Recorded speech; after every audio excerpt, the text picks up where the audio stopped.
ഇന്നിനി എന്താണാവോ? അന്ന ഒന്നിങ്ങോട്ട് വന്നേ. എന്താ പ്രിയ? മനുഷ്യന്റെ ക്ഷമയ്ക്കൊരു പരിധിയുണ്ട്. ഈ പ്ലാവ് അല്ലെങ്കിൽ ഇതിന്റെ ഈ കൊമ്പ് ഇന്ന് മുറിക്കണം. അട്ടയും പുഴുവും ഛർദിക്കാൻ വരുന്നു. അതിനിങ്ങനെ ഒച്ച ഉണ്ടാക്കണോ? നമ്മൾ ഈ വില്ല വാങ്ങുമ്പോഴേ ഉണ്ടായിരുന്നോ ഈ പ്ലാവ്? ഈ കൊമ്പ് അന്നേ അങ്ങോട്ട് ചാഞ്ഞു തന്നെ ആയിരുന്നല്ലോ. ന്യായം ഒന്നും പറയണ്ട. എനിക്കിനി ഇത് സഹിക്കാൻ പറ്റില്ല. എന്ത് പറയാ? എന്ത് പ്രശ്നം? ഒന്നുമില്ല, ഈ പ്ലാവ് മുറിക്കണം, അത്ര തന്നെ. ചേട്ടാ, അത് നേരത്തെ തന്നെ മുറിക്കേണ്ടതല്ലായിരുന്നു. അതെ, അങ്ങനെയായിരുന്നെങ്കിൽ മറ്റുള്ളവർക്ക് തലവേദന ഇല്ലാതെ ജീവിക്കായിരുന്നല്ലോ. എന്താ പ്രിയ ഇങ്ങനെയൊക്കെ സംസാരിക്കുന്നത്? എടാ, ഇതിനൊരു സൊല്യൂഷൻ കാണും. എടാ, നിനക്കറിയാവുന്നല്ലേ, ഞാൻ വിളിച്ചല്ലേ, ആളെ കിട്ടണ്ടേ? ചേട്ടാ, ശ്രമിച്ചിരുന്നെങ്കിൽ ആളെ കിട്ടാനാണോ പാട്? ഇവിടെ ഇഷ്ടം പോലെ ബംഗാളികളില്ലേ? എന്താ നിങ്ങൾ ഒരു ബംഗാളി വിളിച്ചോണ്ടോ? എന്താ പ്രശ്നം? ഇവിടെ പ്രശ്നമൊന്നുമില്ല, ഞങ്ങൾ തീർത്തോളാം. നിങ്ങൾ തീർത്തോളൂ, പക്ഷേ ഈ ഒച്ചയും ബഹളമൊന്നും ബാക്കിയുള്ളവർക്ക് ബുദ്ധിമുട്ടുണ്ടാക്കരുത്. എന്തിനാ വെറുതെ നാട്ടുകാരെ കൊണ്ട് ചിരിപ്പിക്കാനായിട്ട് ഈ ബഹളം? ഈ ഒരു അവസ്ഥയിൽ ആരാണെങ്കിലും ബഹളം വെച്ചു പോകും. ഇവിടെ ആയതുകൊണ്ട് ഇത്രയും ചെയ്തോളൂ. എന്നാ പിന്നെ ഒരു കാര്യം ചെയ്യാം, ഈ കൊമ്പ് ഞങ്ങൾ തന്നെ അങ്ങ് മുറിച്ചോളാം. അങ്ങനെ ഇപ്പൊ ഞങ്ങളുടെ പ്ലാവാരും മുറിക്കണ്ട. ഓഹോ, അതിന്റെ അർത്ഥം ഞങ്ങളിത് സഹിക്കണമെന്ന്. അത് കുറച്ച് ബുദ്ധിമുട്ടാവും. ഞാനിന്ന് രാത്രി തന്നെ ആളെ വിളിക്കും, ഈ കൊമ്പും മുറിക്കും. അത് പറ്റത്തില്ല. എന്ന് വെച്ചാൽ സമയമാകുമ്പോൾ ഞാൻ തന്നെ അങ്ങ് മുറിക്കും. പിന്നെ വേറെ എന്തെങ്കിലും പ്രശ്നം ഉണ്ടെങ്കിൽ അത് ഇങ്ങനെയല്ല എക്സ്പ്രസ് ചെയ്യുന്നത്. നീ ആവശ്യമില്ലാതെ സംസാരിക്കരുത് കേട്ടോ. നീ എന്നെ സംസാരിക്കാൻ പഠിപ്പിക്കണ്ട. ഭാര്യയും ഭർത്താവും കൂടെ മനുഷ്യന്റെ സ്വഭാവം മോശമാക്കരുത്.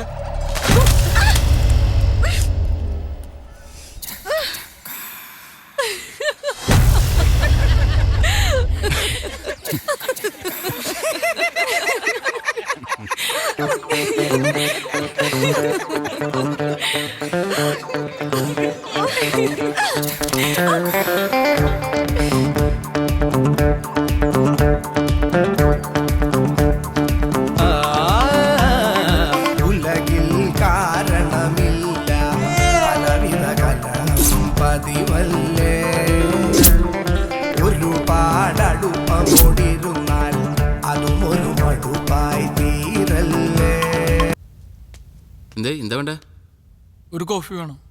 കോഫി. ചക്കപ്പഴത്തിന് മണമുണ്ടോ? ഒരു കോഫി തരാം. മണം കിട്ടുന്നുണ്ട് ചക്കപ്പഴത്തിന്റെ? ഇല്ല. കോഫി അല്ലേ? അപ്പൊ എനിക്കൊരു ചായ. ആ,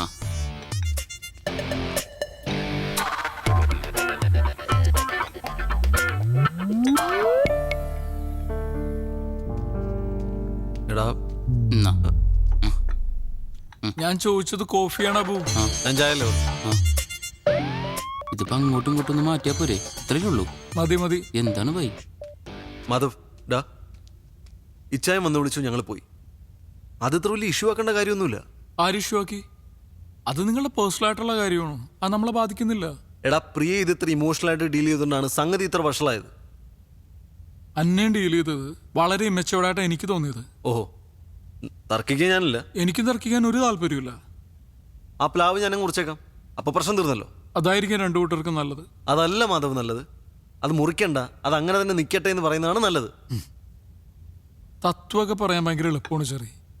അനുഭവത്തിൽ വരുമ്പോ നമ്മളൊക്കെ പഠിക്കുള്ളൂ. ആ ആയിക്കോട്ടെ, ഏതായാലും 2 ഇലയെ പറ്റിയുള്ള തർക്കം വേണ്ട, അതങ്ങ് മുറിച്ചേക്കാം.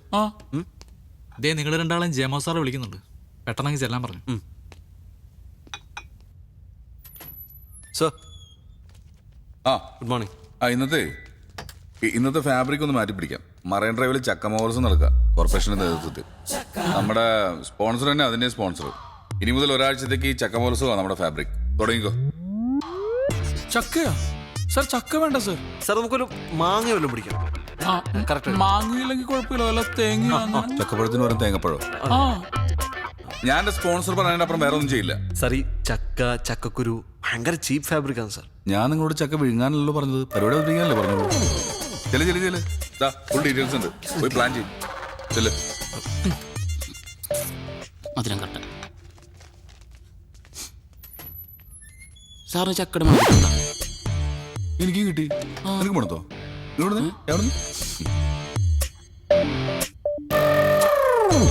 മണമുണ്ട്. ചായക്ക അല്ല, ചക്കക്ക്. Good morning Kochi. നിങ്ങളുടെ ഏവരുടെയും പ്രിയപ്പെട്ട ഷോയായ ഹലോ FM-ന്റെ ഹലോ നമസ്തയിലേക്ക് എല്ലാവരെയും സ്വാഗതം ചെയ്യുന്നു. നിങ്ങളുടെ ഫേവറേറ്റ് ജെറി, RJ മാധവ്, എന്റെ എല്ലാ പ്രിയപ്പെട്ട ലിസണേഴ്സിനെയും ഹലോ നമസ്തയിലേക്ക് ഒരു തവണ കൂടി സ്വാഗതം ചെയ്യുന്നു. ഇന്ന് ഞങ്ങൾ നിങ്ങളെ കൂട്ടിക്കൊണ്ടുപോകാൻ പോകുന്നത് വളരെ രസകരമായ ഒരു സ്ഥലത്തേക്കാണ്. എവിടേക്കാണ് മാധവ്? മെറൈൻ ഡ്രൈവിലേക്ക്. അവിടെ നടക്കുന്നത് ചക്ക മഹോത്സവമാണ്. ചക്ക മഹോത്സവം സുഹൃത്തുക്കളെ, നമ്മുടെ കേരളത്തിൽ ആദ്യമായി കൊച്ചിയിൽ അതാ നടക്കുന്നു ചക്ക മഹോത്സവം.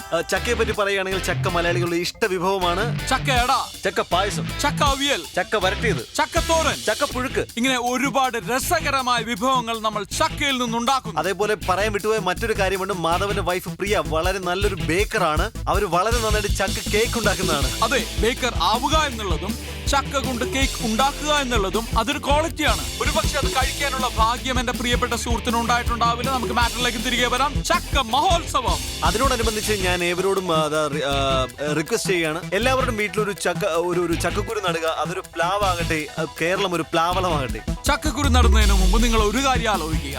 ചക്കക്കുരു കുഴിച്ചിട്ട് അത് വലുതായി ഒരു പ്ലാവാകുമ്പോൾ ഒരു കാരണവശാലും നിങ്ങളുടെ അയൽവാസി ബുദ്ധിമുട്ടരുത്.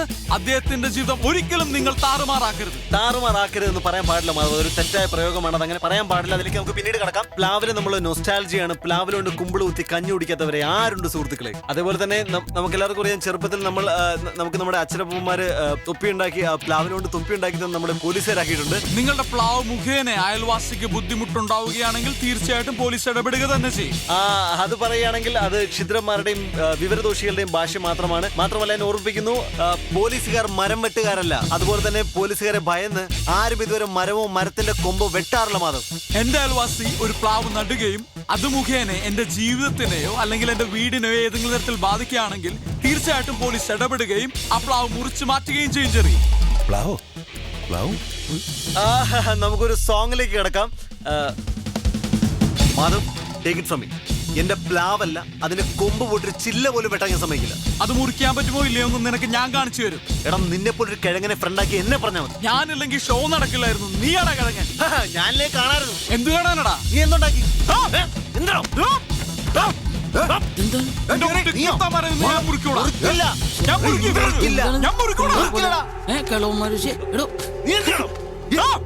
മിണ്ടായിരുന്നേ. മാധവ് ഇവിടെ നിന്നാ മതി. അതെന്താ കൂടെ വന്ന കണ്ട് മൂക്കി കെറ്റി കളയൂ? മുറിപ്പിക്കാൻ പറ്റുമെന്ന് ഞങ്ങളൊന്ന് നോക്കട്ടെ. അച്ഛൻ വാ, നിങ്ങളിവിടെ നിൽക്കേ. ഞങ്ങൾ പോയി.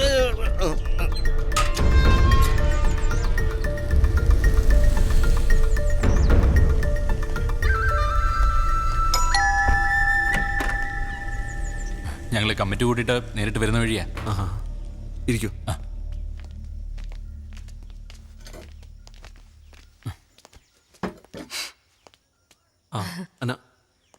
ചായ ഒന്നും വേണ്ട. അതുമല്ല, അയൽപക്കക്കാരുടെ മുമ്പിൽ ആകെ അങ്ങ് പൊട്ടയായിരിക്കില്ലേ? ആ മനപ്രയാസത്തിനിടയിൽ അന്നോ ചായ. മിസ്റ്റർ ജെറി, ഈ കോളനിയിൽ ഇങ്ങനൊരു ഇഷ്യൂ ആദ്യമായിട്ടാ. ഒത്തുതീർപ്പിന് വന്ന ആളെ ഭാഗം പറയാൻ പാടില്ല. എന്നാലും പറയും, ഇതെന്താ ഈ കൊച്ചനാണോ പ്ലാവിന്റെ കൊമ്പ് അങ്ങോട്ട് ചരിച്ചു വെച്ചത്? അല്ലെങ്കിൽ കിട്ടുന്ന വിലക്ക് അങ്ങ് വിറ്റേച്ചു പോണോന്ന്. ബിൽഡേഴ്സ് നല്ല ഉദ്ദേശത്തിലാ ലാൻഡിലെ മരങ്ങൾ വെട്ടാതിരുന്നത്. അതിപ്പോ ഇങ്ങനെയോ ആയി. അതുമല്ല ചേച്ചി, ഈ കോളനിക്കാരുടെ മുമ്പിൽ ഞങ്ങളെ അവര് വഴക്കാളികളാക്കി. അതൊന്നും സാരമില്ല. നമുക്കൊക്കെ പരസ്പരം അങ്ങോട്ടും ഇങ്ങോട്ടും അറിയാമല്ലോ. അതിപ്പോ അപ്പുറത്തുള്ള അയാൾക്ക് കൂടെ അറിയണ്ടായോ? ഞങ്ങളുടെ ഒരു റിക്വസ്റ്റാ, അങ്ങോട്ട് ചാഞ്ഞു നിൽക്കുന്ന കൊമ്പങ്ങ് മുറിച്ചേക്ക്. ഇത് കോളനിക്കാരുടെ മൊത്തത്തിലുള്ള റിക്വസ്റ്റ് ആണെന്ന് വെച്ചു.